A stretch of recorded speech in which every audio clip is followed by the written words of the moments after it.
All right, hi, welcome to our Friday College Bound seminar. Today we are going over building a college application resume. And so a resume can be used for a lot of purposes, whether it's a job application or college or a scholarship committee. There are a lot of scenarios where you'll be asked to submit a resume. So, and this is one of our, we think we have about 3 more installments left in our series, so let's just dig into this one today.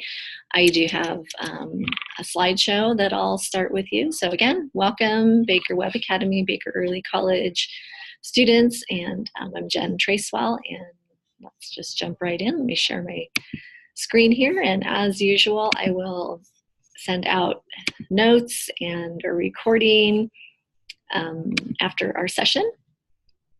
And let's take a look here. So the college resume, I'll give some overall tips and I'll go through step by step how to create a beautiful resume, and we'll look at some examples. All right. So the purpose of a resume, first of all, it's a 1 or 2 page summary of your skills, work experience, school, other activities. So whether you're job searching or submitting college applications, those employers or admissions committees are trying to match, your resume against, their institution to see if you'd be a good fit. And it's also for scholarship applications, it's really an excellent representation of yourself.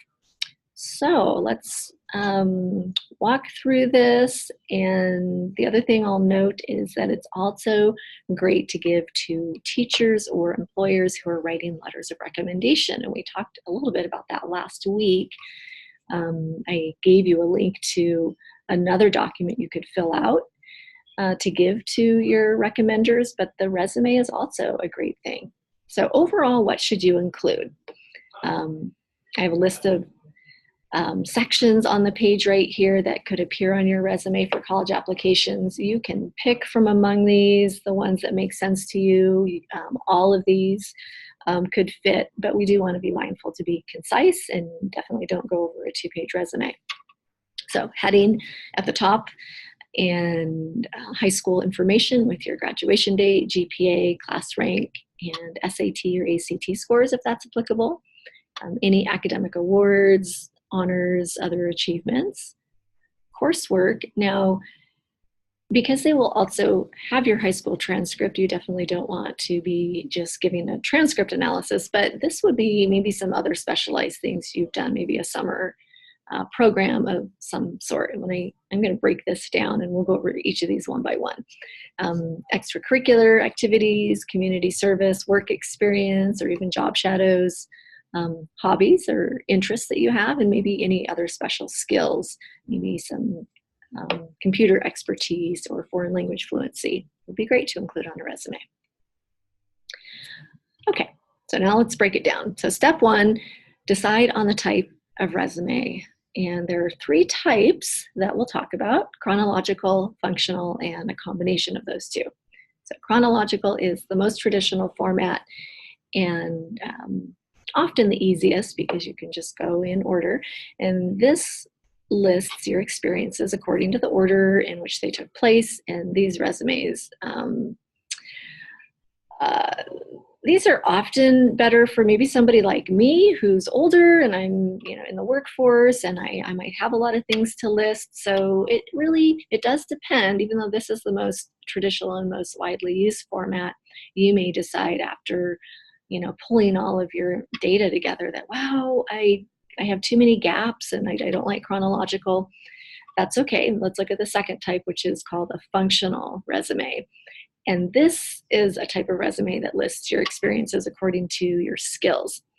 And so this is a great format to display skills and work experience. And it can sort of cover up gaps a little bit better than the chronological format.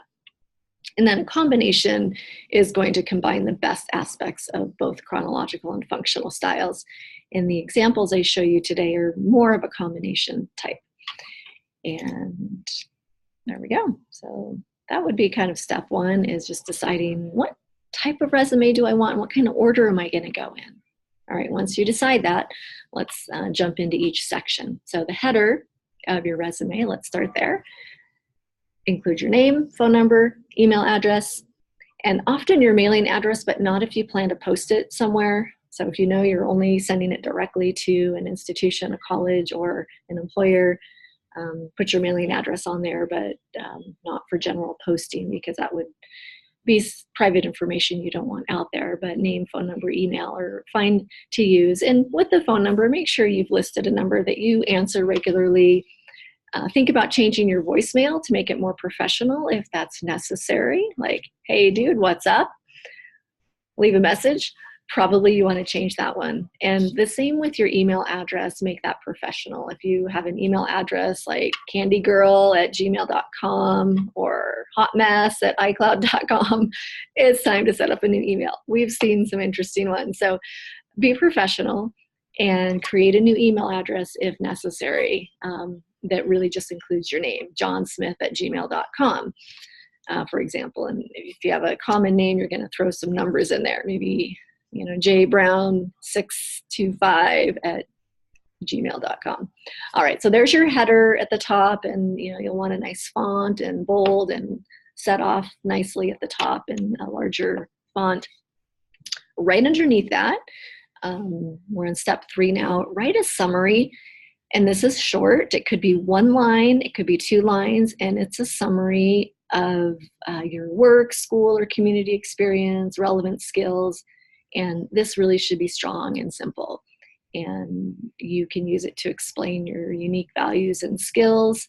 And I'll show you some examples of that. It could be, if I were job searching, I often have multiple versions of my resume, and my summary statement is the one thing I'll change depending on who I'm submitting my resume to. So I might want to highlight a different aspect of my skill set if I'm applying to Starbucks versus if I am sending it into a college or applying for a particular scholarship that's maybe a STEM scholarship. My summary might want to highlight my abilities with science technology. All right, next step. For a chronological type of resume, we're just listing experiences and skills. Start with the most recent. So chronological is kind of easy in that way. Start with your most recent, work backwards, and this section shows where you worked and when, and it should also state specific accomplishments for each position or job. Now, some of you don't have job experience, and you might be panicking right about now, like, I don't have anything. And I think if you really dig, you will find something that can fit into this category, even if it's, babysitting or caring for some family members or pet sitting. It's okay if it's even an occasional or a part-time job or just a summer internship or, a special project that you worked on. It's good to include, if you're coming up blank, just do a brainstorming activity, run it by a teacher or a counselor, and we can help you sort of sift through all of your experiences and help you word that on paper. Don't worry about whether your experiences are good enough. There are benefits to people who've had a variety of positions and do a variety of job experiences. And always start each achievement or accomplishment with a verb, like accelerated, achieved, expanded, influenced, solved, maintained, generated, advised. And I'll have a list of great words to use. I have a website that I'll share with you that will help you with some of those power words that can be starters to those achievements or accomplishments or job experiences. All right, so that is a chronological look. And next, we will talk about how we do it a little bit differently for the functional type of resume, where you're chunking it by skill rather than a chronological view. So if you just have a skills section of your resume because you just really don't have work or job experience, then you're going to want to go with the skills section where you can highlight some unique strengths and your individuality.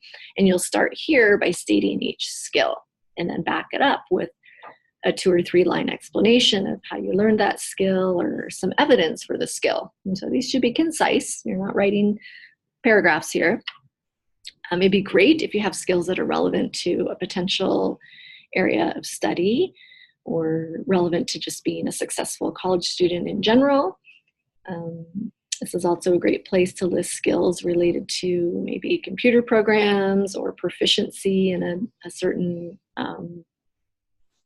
program that's added value for sure. So there we go. That's a skill chunking for a functional resume. And we'll go over, like I said, some of those powerful word phrases that we can use, because a lot of times people just get stuck on like, how do I get started? So we'll help you with that. All right. And here's a couple of examples of how to list your skills. If you wanted to use the skill phrase of self-motivated, you would follow it with a short example of something you did to show that you were self-motivated. So I could follow up that phrase with organized volunteers to assist with distribution at the community food bank. So something that's going to show really succinctly how you are self-motivated. It's not going to be adequate just to say on your resume, I'm self-motivated. You really should provide some evidence, even though it's going to be very brief. That's going to really stand out. Another example of a skill you could list is hospitality. And you could follow that with something like welcomed and ushered patrons to their seats at all of my school's theater productions. So think of the things that you've been involved in your school and community and the skill set that would match up with those types of skills and interests that you have. So that's a really great resume type of style for those of you who have some big gaps in job experience and you just don't have a lot of that. All right, next, step 5 is listing your activities. And because you're high school students, these will probably be fairly related to school or your community, things that are pretty connected to any clubs or groups that you're in. List what you've participated in and also include your specific role. Last week, we walked you through in the Common app, there's an activities chart for you to fill out, and you can always refer back to that and have that kind of feed into your resume. So this is the place to note membership or leadership positions in clubs, organizations of any kind, athletic teams, community organizations, and so on. So again, you wouldn't want to just write down Girl Scouts. You would want to list any position or special thing you did within that club. And so maybe you would say Girl Scouts, treasurer during my freshman year. And it's funny that I'm mentioning Girl Scouts because you typically think of that as like an elementary thing, but there are quite a few high school girls who are still involved in Girl Scouts, and my daughter's one of those crazy people, so I know a lot about it, and they do a lot of community service. And so if I was helping her write her resume and she listed Girl Scouts, I would probably encourage her to talk about some of those leadership roles that she's taken in leading some of those activities that they do. Also, if you've had in this activity section, if you've had any interesting job or internship that's not related to the field that you're pursuing, that's okay. Colleges and this is for a job, they're always looking for people with diverse backgrounds to join their school. So please just include that. Maybe you read to kids for the SMART program, or you have some random volunteer, you do laundry for the homeless people, add it here.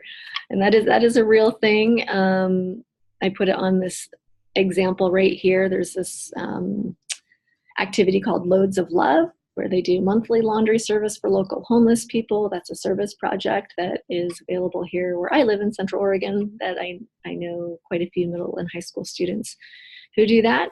Might not be related to any field that you're studying, but that's, please do include anything that doesn't, even if it seems like a random thing.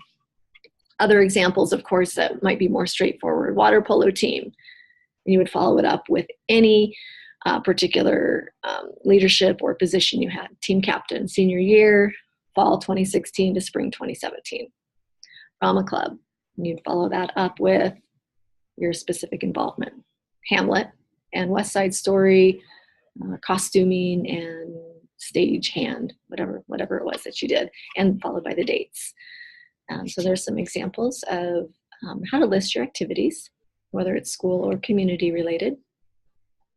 Step 6. And I have this, I don't have this listed as step 1, but list your education. And that doesn't mean you can't list your education first. That's going to be a personal decision. When you look at, 5 or 6 resume examples, you'll see a variety of ways to list this out on paper. And I put it further down on our list that we're going over today, just because when you're doing your college applications, they're really aware of your educational experience already. That's one of the first things that they're looking at. They know the high school you've attended and your GPA. But it absolutely needs to be on your resume. If you want it further up in the order that you're presenting, totally fine. I've seen it done every way. So obviously list all of the schools you've attended, not just the school that you have graduated from. Starting with the most recent, include details such as GPA, class rank, and special awards. And earlier I mentioned you can also include SAT or ACT scores if that is applicable to you and relevant and you'd like that on your resume. Not required. Any other additional educational experiences should go in the education section as well. Maybe you did some summer courses or seminars, things that wouldn't show up on your transcript. So an example would be the OSU Cascades Summer Academy in Bend, Oregon. They have a STEM branch of that, and they have an arts branch. And so you would just list that, August 2018 STEM camp.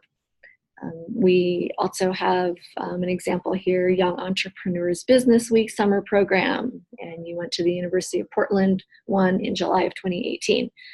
That wouldn't be on your high school transcript, but it is an educational experience that definitely should go on your resume, and it should go in this section right underneath your, your primary entry will be, Baker Webb Academy, 3.8 GPA, anticipated graduation June of 2019 or June of 2020.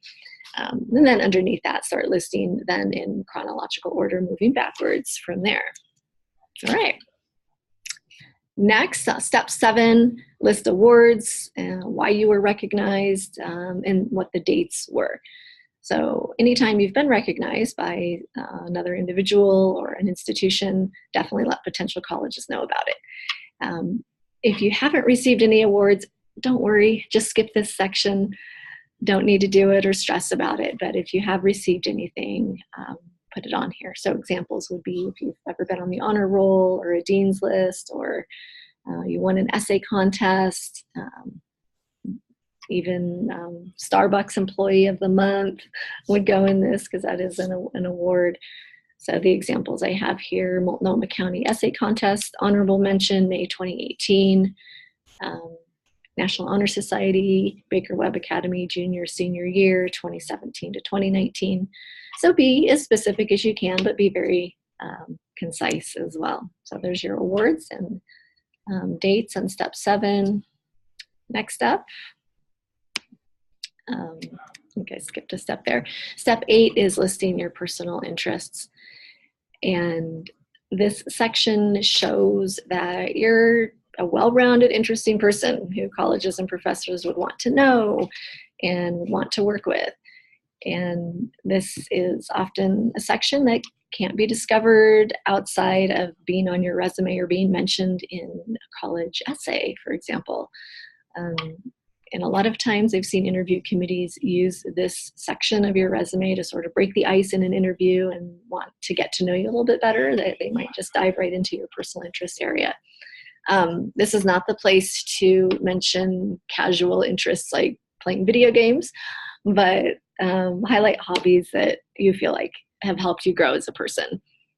And this resume step can be considered optional. And if you're having trouble coming up with interests, or maybe you feel like your resume is already really long, it's okay to leave this part off. But if you can list even one line, for example, you could just say ceramics, camping, reading, soccer, automotive repair, skiing, just single words in 1 to 2 lines really shouldn't take up a lot of room. And it does just add a little more texture to who you are, and it sets you apart from everybody else who maybe graduated from a similar high school with a similar GPA, and they're all in the honors, call it, or honors roll. So it is a nice way to set you apart a little bit. Okay, now I'll give some overall general tips. Those are kind of the 8 steps of each section of your resume, and now some overall tips that I've thrown throughout here, but let's talk about each one of these and then look at some resumes. All right, so number 1, keep it concise. And I don't think you guys will have too much of a problem typically. I have students who just I don't know where to start, and they have 2 lines on their paper. So I have a feeling that most of you watching are going to be just fine having a 1 to 2 page resume. However, if you are a pretty wordy person and you've been involved in a lot of activities in your high school career, keep in mind that rule of 1 to 2 pages, absolutely no more. So do pare down the activities. If you're someone who has a lot, pare it down to the ones that showcase, the most brag-worthy and positive points of you as a candidate. If you already have a lot, maybe colleges don't need to know that you were on, the volleyball team for 1 semester in 9th grade. And that will make more sense to you as you develop your whole resume, and it's feeling like you have too much. It'll be pretty clear what you should probably cut out.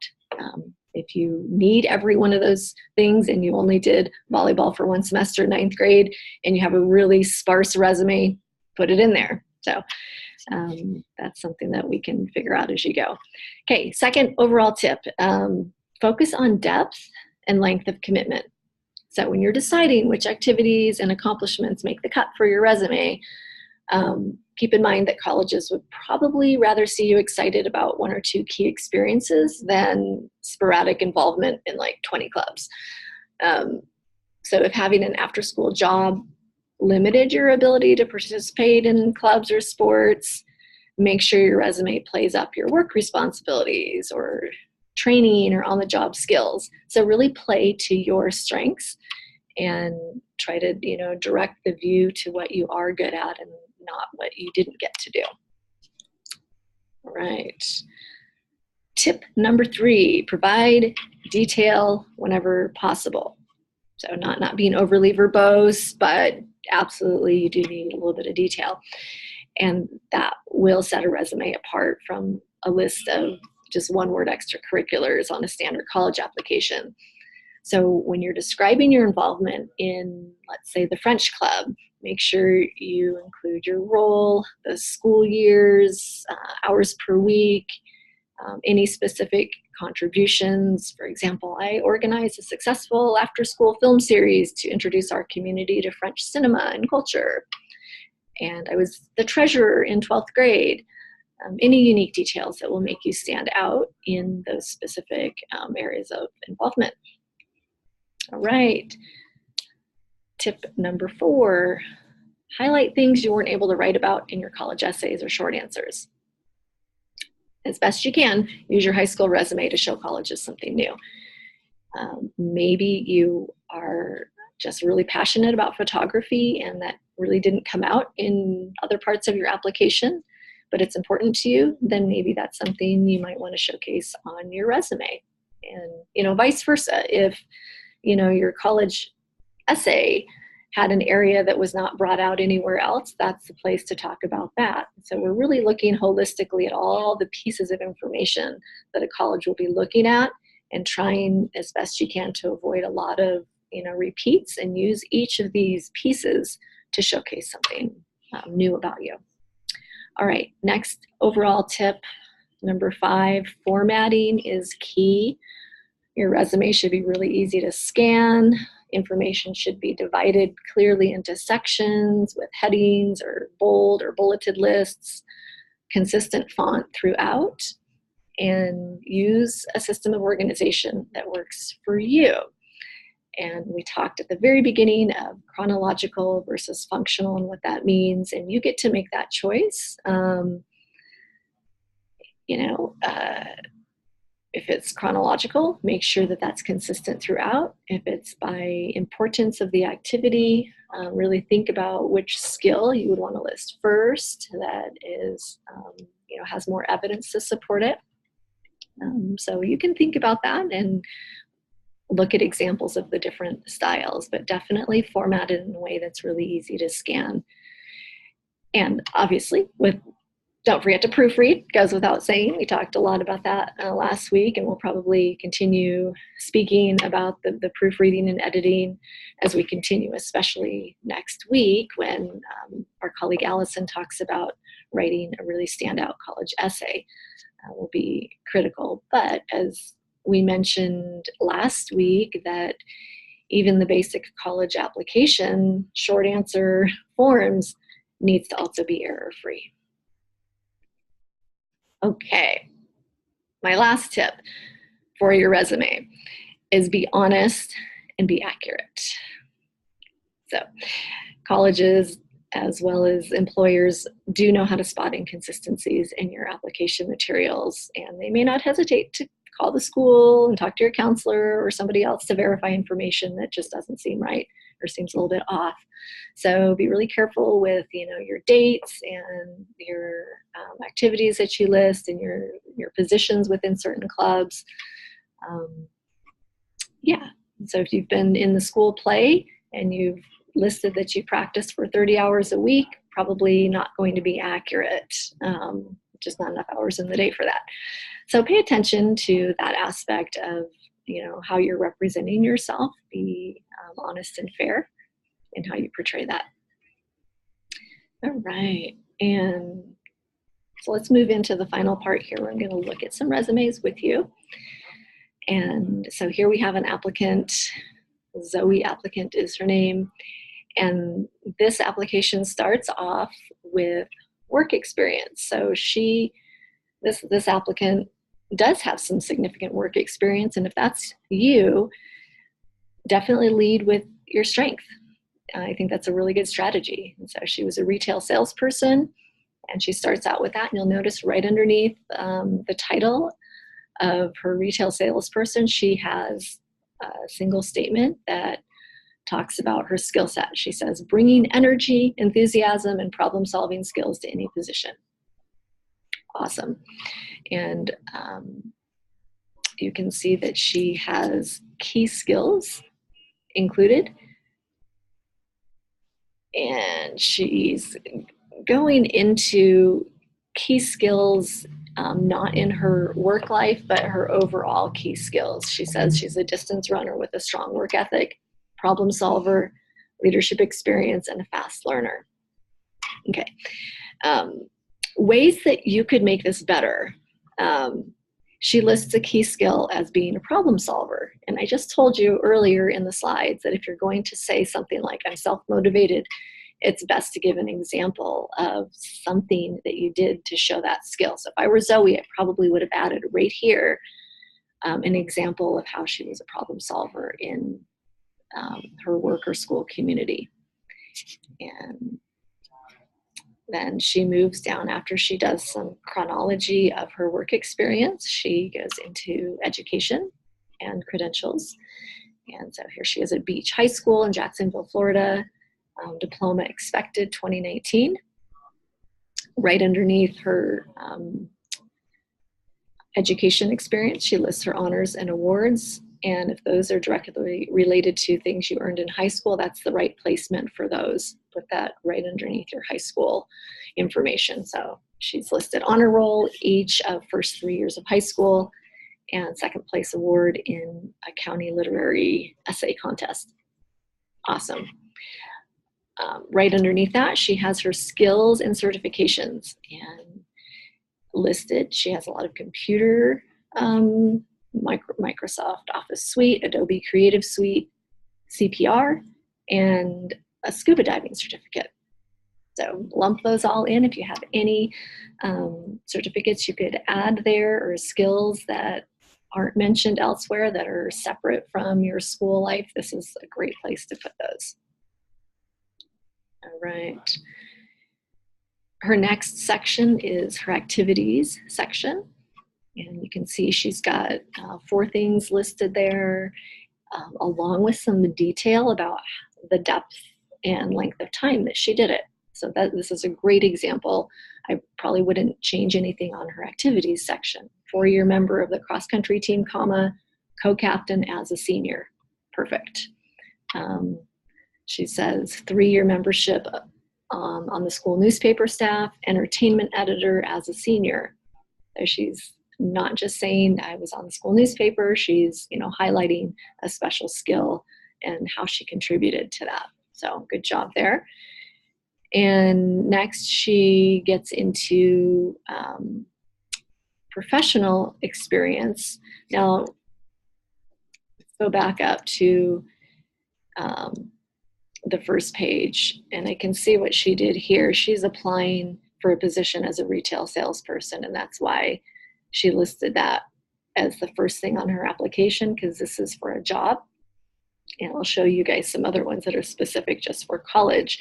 So you would not want to lead with, I'm looking for a job as a retail salesperson. Maybe you have a version of your resume that looks like that, and that's okay, but make sure you're really mindful about which version you're submitting to the college.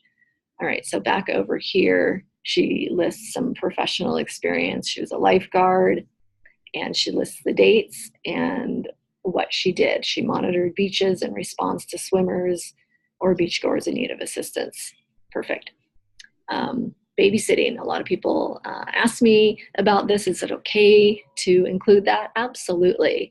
And so she said her employer was the Jones family, and she lists the date, babysitter from February 2015 to present, and one line about what she did. For more than 3 years, I regularly cared for 3 children, age 4 to 11, when their parents are away. Okay. And she had already listed a CPR certification, and maybe if you have other, took a babysitting course through your city or something through Red Cross, you can always add that as well. Okay, so I'm wishing you lots of luck. I'm going to go ahead and show you a couple of sites here that I wanted to point out. This one right here, the powerful adjectives that you can use. So let's just take a quick look here. I'll include this link for you guys. So I have adjectives by industry and skill. So because we're talking right now about a college application, I won't go into the industry like accounting, but I will choose some skills that maybe would fit you. Let's just look at analytical and critical thinking as a skill set. And then here are some adjectives that you could use as a one-liner in your resume. So calculating, complex, discerning, practical, strategic, thoughtful. So definitely be really mindful of the words you use. A resume is not an essay, and so your individual words kind of carry a lot more power, and use those really strategically. So you hear some more sections of powerful words you can use in the sections of creativity, effectiveness, enthusiasm, hardworking. I love the hardworking category because if you're kind of a driven, motivated individual, most of you who are college bound, I think would fit this category. If you've made it that far and you're committed to going to college, you can use some of these words like motivated, persistent, driven, and work really hard on, finding some evidence to back that up in your resume. All right, so there's a website that I would definitely direct you guys to.